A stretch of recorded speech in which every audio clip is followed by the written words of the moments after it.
Are you kidding me? This is not what I had imagined when I was told I was going to have an ultrasound. You're putting that where?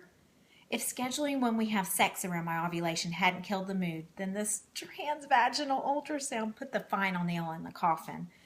I put on my gown and draped the paper blanket over my shaking legs. I looked over at my husband Eric, who was as white as a ghost, and threatened him if he didn't stand right by my head. It was uncomfortable and humiliating, but we did it because we had to find out what was wrong with me. Why my friends were getting pregnant left and right. Everyone but me.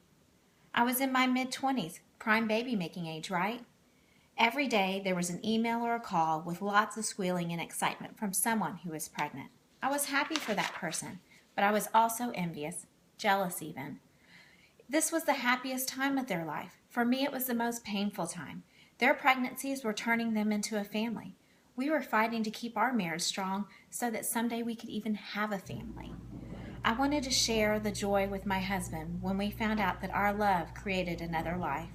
I wanted to experience the awesomeness of feeling a baby grow inside me. I so desperately wanted to feel a baby asleep in my arms as I stroked her soft hair, kissed her chubby cheeks, and sang "Jesus Loves Me" in her ear. I remember picking up my first Clomid prescription and being excited. This is it, I thought. This little pill is going to make my body do what it's supposed to do. You know that list of possible side effects that you toss? Those are pretty important. It didn't take me long to realize that Clomid was the devil in a small pill. I underestimated the hot flashes that were a side effect. I woke up each night at 2:14 hot and sweaty. My legs felt like they were on fire. I threw the covers off of me, cranked up the fan, laid on top of the covers, and prayed for sleep. And heaven help Eric if he even thought about rolling over on my side of the bed. Instead, the poor thing curled up in a fetal position on the corner of our bed, shaking because he was so cold. I had a whole new respect for my mom in menopause. So now I'm sad because I'm infertile, stressed about the drugs and doing everything right, tired because I couldn't sleep because my body turns into Mount Kilauea at 2:14 every night. And Clomid can also make you more emotional. Fabulous, as if I needed another reason. After some more testing, having surgery, and a few unsuccessful IUIs, the turkey baster one, the doctors determined that there was no possible way that I could get pregnant without a lot more help. That was when we graduated to dun dun dun in vitro fertilization. IUIs did not hold a candle to the stress and intensity of IVF. This was the last stop on the train for me. There was no more, well, if this doesn't work, we can always try that. It was my last chance to get pregnant. The time between the embryo transfer and my pregnancy test was 11 days. That's 264 hours, or 15,840 minutes, and I felt every last one. Every night, I would rest my hands on my belly and talk with my baby. I would pray, bargain with her, whatever I could do to try to make her stick around.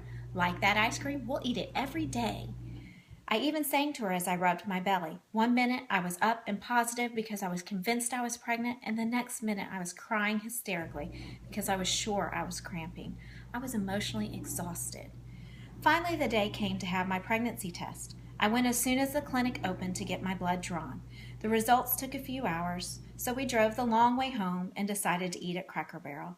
I have never been seated and served so quickly at a Cracker Barrel in my life. The minutes ticked by so slowly before we could call my voicemail to see if I was pregnant. After the 10th call, we finally heard, "You have one new message." I was sitting on Eric's lap and had tears streaming down my face. I held my breath as we listened. "Mrs. Greer, we are pleased to tell you that your beta number is 528. You only need 50 to be considered pregnant, so we wonder if you may have 2 in there. Congratulations." Finally, I was going to be a mama. We praised God, we cried, we laughed, we called our families. Then we went to the one place I had avoided for the past 2 years, the Target baby aisle. 7 months later, we welcomed Ethan and Ella into the world. I went into labor at 22 weeks and was on bed rest in the hospital for 11 weeks. That's 77 days or 1,848 hours, and I felt every last one. After more than 100 shots, almost that many transvaginal ultrasounds, a lot of tears, but even more prayers, I finally had a baby in my arms, a baby in each arm. People hear about all that I went through to get pregnant and just to stay pregnant, and they often say, "You are so strong."